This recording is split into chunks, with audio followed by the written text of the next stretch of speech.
बीते दिनों मध्य प्रदेश के दिग्गज पावरफुल नेता ज्योतिरादित्य सिंधिया मध्य प्रदेश के ग्वालियर कलेक्ट्रेट में एक बैठक बुलाई। तब भारत सिंह कुशवाहा ने अपने कलेक्टर को मौखिक तौर पर कह दिया था कि जो जहां के सांसद हैं वो वहीं का विकास कार्य देखें। लेकिन ज्योतिरादित्य सिंधिया मध्य प्रदेश के दिग्गज और कद्दावर और समर्पित भाजपाइयों के नाक में दम जिस तरह से कर रखा है, मध्य प्रदेश भारतीय जनता पार्टी के एक कद्दावर नेता ने नाम ना बताने की शर्त पर एक बात कही थी। उसने कहा था कि जिस तरह मध्य प्रदेश में कांग्रेस की दुर्दशा हो गई है, उसी तरह अगर वर्तमान में जो बीजेपी के गुटबाजी और अंदरूनी कलह है लगातार ये बनी रही तो बीजेपी की भी बहुत जल्द दुर्दशा हो सकती है या फिर हो जाएगी।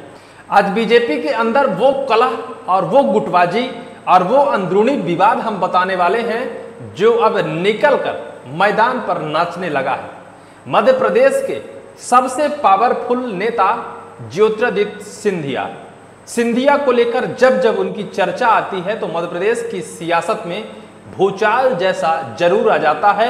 हर कोई उनकी खबर को सुनना चाहता है कि आखिर अब ज्योतिरादित्य सिंधिया मध्य प्रदेश में कौन सा गुल खिलाने वाले हैं।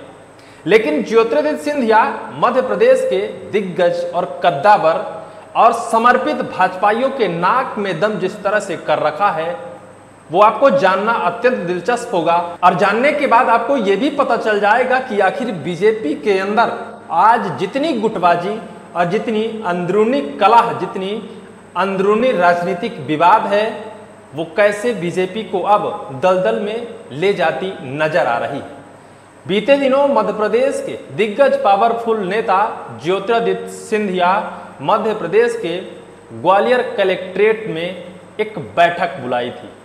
उस बैठक से ही यह सियासत गर्म हो गई कि आखिर ज्योतिरादित्य सिंधिया ग्वालियर संसदीय क्षेत्र में कलेक्ट्रेट में बैठक लेने की क्या जरूरत है, जबकि इससे पहले लगभग 1 से 1.5 वर्ष पहले ऐसा उन्होंने किया था। तो ग्वालियर के सांसद भारत सिंह कुशवाहा ने अपने कलेक्टर को मौखिक तौर पर कह दिया था कि जो जहां के सांसद हैं वो वहीं का विकास कार्य देखें। अगर सिंधिया जी गुना शिवपुरी संसदीय क्षेत्र के सांसद हैं तो फिर उनको ग्वालियर में आने की जरूरत नहीं है। तब से ज्योतिरादित्य सिंधिया ग्वालियर की तरफ नहीं देखते थे या फिर नहीं जाते थे, बैठक में शामिल नहीं होते थे और कोई भी समीक्षा बैठक नहीं करते थे। लेकिन हाल ही में उन्होंने एक ग्वालियर में समीक्षा बैठक की है, ग्वालियर के विकास का जिम्मा ले लिया है। आखिर क्यों? और जिस बैठक को, जिस समीक्षा बैठक की चर्चा वर्तमान में जोरों से है, उस समीक्षा बैठक में उसी संसदीय क्षेत्र का सांसद शामिल ना होना कहीं ना कहीं सवालों के घेरे में आ जाता है और अंदरूनी कलह को कहीं ना कहीं राजनीतिक गलियारों से लेकर और जनता के बीच और विपक्ष के मंच तक पहुंचा देता है। और वो जो मैंने पहले ही एक बात कही है कि बीजेपी का ही एक नेता कहा कि अगर ऐसी ही कलह बनी रही तो बीजेपी की दुर्दशा तय है। इससे पहले की भी कुछ कहानी हम आपको याद दिलाना चाहेंगे। जिस तरह से ग्वालियर चंबल इलाके में घमासान मचा है और जिस तरह से ज्योतिरादित्य सिंधिया वहां के दिग्गज और पावरफुल नेताओं के नाक में दम कर रखा है, जिस तरह से मध्य प्रदेश विधानसभा अध्यक्ष नरेंद्र सिंह तोमर के क्षेत्र मुरैना में जाकर वो अपनी राजनीतिक शक्ति का प्रदर्शन कर देते हैं। इसके बाद ग्वालियर में जाकर कलेक्ट्रेट में बैठकर बकायदा ग्वालियर संसदीय क्षेत्र के अधिकारी सहित संपूर्ण नेताओं के साथ, ग्वालियर के जो प्रभारी हैं तुलसी सिलावट, उनके साथ कई बड़े नेताओं के साथ बैठकर समीक्षा बैठक करते हैं। वहां वो नेता भी शामिल होते हैं जो भारत सिंह कुशवाहा यानी ग्वालियर संसदीय क्षेत्र के सांसद के पक्ष में हैं। ग्वालियर संसदीय क्षेत्र के सांसद भरत सिंह कुशवाहा नरेंद्र सिंह तोमर के गुट के माने जाते हैं और नरेंद्र सिंह तोमर नहीं चाहते कि ज्योतिरादित्य सिंधिया ग्वालियर या फिर मुरैना में जाकर अपना राजनीतिक दांवपेच खेलें या फिर वहां विकास की बात करें या फिर विकास की चर्चा करें या फिर वहां कदम तक रखें। इससे पहले जब ग्वालियर से एक स्पेशल ट्रेन की शुरुआत की गई थी तब भी ज्योतिरादित्य सिंधिया उसका श्रेय लेने पहुंच गए थे, या फिर ग्वालियर के उस मंच पर उपस्थित थे तो भरत सिंह कुशवाहा ग्वालियर संसदीय क्षेत्र के सांसद ने कहा था कि श्रेय लेने की होड़ लगी है, जिसका जो क्षेत्र है उसको वहीं श्रेय लेने की जरूरत है।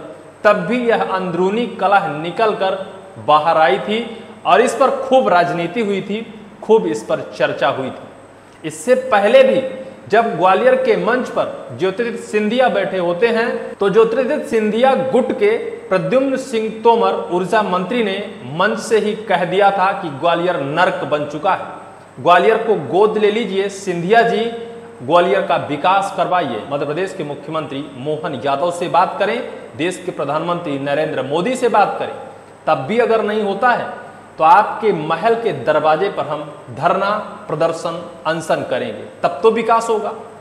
यहीं तक सीमित नहीं है, ग्वालियर के विकास को लेकर प्रद्युम्न सिंह तोमर ने बीते दिनों मोहन के कैबिनेट में बाकायदा एक आंदोलन छेड़ दिया था। उन्होंने कह दिया था कि महोदय ग्वालियर नर्क बन चुका है, ग्वालियर को नर्क से निकाला जाए। उनके समर्थन में जल संसाधन मंत्री तुलसी सिलावट भी आ गए थे, उन्होंने भी कह दिया था कि हाँ वास्तविक यह स्थिति है कि ग्वालियर नर्क बन चुका है। लेकिन अब ज्योतिरादित्य सिंधिया ग्वालियर को गोद ले चुके हैं, और जब वो ग्वालियर को गोद ले चुके हैं तो नरेंद्र सिंह तोमर गुट में आपसी कलह बढ़ गई। आपसी कलह के साथ साथ गुटबाजी अब खुलकर मैदान पर आ गई है, और गुटबाजी की जो वो आग है, जो वो चिंगारी है, अब ज्वाला बनती नजर आ रही है। क्योंकि ज्योतिरादित्य सिंधिया मुरैना में भी जाकर अपनी राजनीतिक शक्ति का प्रदर्शन कर चुके हैं, और अब ग्वालियर संसदीय क्षेत्र में जाकर भारतीय जनता पार्टी पर समर्पित भरत सिंह कुशवाहा जो वहां के सांसद हैं उनको चैलेंज कर दिया है। जिन सांसद महोदय ने 1 से 1.5 वर्ष पहले खुला चैलेंज या फिर खुली धमकी दी थी कि आप ग्वालियर में कोई भी समीक्षा बैठक नहीं कर सकते हैं, ग्वालियर के कलेक्टर को बाकायदा ग्वालियर के सांसद ने कहा था कि दूसरे संसदीय क्षेत्र का विधायक या फिर सांसद यहां कोई समीक्षा बैठक नहीं कर सकता है। लेकिन अब फिर से ज्योतिरादित्य सिंधिया कैसे आला कमान के पावर पर वहां जाकर और वहां के विकास कार्य का जिम्मा ले लिया है। विकास कार्य ही नहीं, बाकायदा समीक्षा बैठक कर वहां के कलेक्टर, वहां के सीओ और वहां के नगर पालिका अध्यक्ष, वहां के जितने भी छोटे से बड़े कर्मचारी हैं उनके साथ बाकायदा समीक्षा बैठक लेते हैं। कहा जाता है कि मनोज तोमर जो वहां के सभापति हैं उनको फटकार भी ज्योतिरादित्य सिंधिया ने लगाई है। इस वजह से लगाई है कि जो मनोज तोमर हैं वो नरेंद्र सिंह तोमर के गुट के सभापति हैं। इस वजह से उन्होंने पूछ दिया कि आप कल कहाँ थे। उन्होंने जवाब में कहा कि कल हमारे यहाँ एक श्राद्ध था, उस कार्यक्रम में मैं चला गया था। यह बात भी सुर्खियों में आई थी। लेकिन अब यह ज्वाला इतनी धधक चुकी है कि अब इसे शांत करने के लिए बीजेपी आला कमान को हाथ लगाना पड़ सकता है, क्योंकि बीजेपी के 2 बड़े दिग्गज और धुरंधर नेता हैं जो आपस में भिड़ते नजर आ रहे हैं। एक कह रहा है कि हमारे संसदीय क्षेत्र में आप कदम नहीं रख सकते हैं, तो दूसरा है कि कहता है कि आप हमें रोक नहीं सकते हैं, हम आपके ही संसदीय क्षेत्र में आकर विकास कार्य की समीक्षा करेंगे और ग्वालियर का विकास करेंगे। लेकिन देखना यह सबसे बड़ा दिलचस्प होगा कि ग्वालियर के सांसद भरत सिंह कुशवाहा हैं, और अगर वहां ज्योतिरादित्य सिंधिया विकास कार्य की समीक्षा करते हैं तो उसका श्रेय तो ज्योतिरादित्य सिंधिया को ही मिलेगा। तो क्या वो भरत सिंह कुशवाहा की राजनीतिक जड़ को काटने में तुल गए हैं? क्या वो भरत सिंह कुशवाहा की राजनीतिक कैरियर को चौपट करने में तुल गए हैं, या फिर भरत सिंह कुशवाहा अपने संसदीय क्षेत्र में विकास का कार्य नहीं करा पा रहे हैं? उनके विकास का कार्य भ्रष्टाचार की भेंट चढ़ चुका है। इस वजह से गुना शिवपुरी संसदीय क्षेत्र के सांसद ज्योतिरादित्य सिंधिया अब ग्वालियर को गोद लेना चाहते हैं। अब देखना यह होगा कि ये जो आपसी कलह है, ये जो गुटबाजी है, इसकी चरम सीमा क्या होती है। क्या बीजेपी के अंदर यह फूट फुटव्वल का दौर इस चरम तक जाएगा कि आने वाले वक्त पर या फिर आने वाले चुनाव पर कुत्ते की हड्डी जैसा साबित होगा कि ना तो तेरा हुआ ना तो मेरा हुआ, और दोनों का कुछ नहीं हुआ, और इससे बीजेपी का नुकसान हुआ। अब ये तो वक्त ही बताएगा। लेकिन इस पूरी वीडियो को लेकर आपकी क्या राय है, कमेंट सेक्शन पर कमेंट कर जरूर कहिएगा।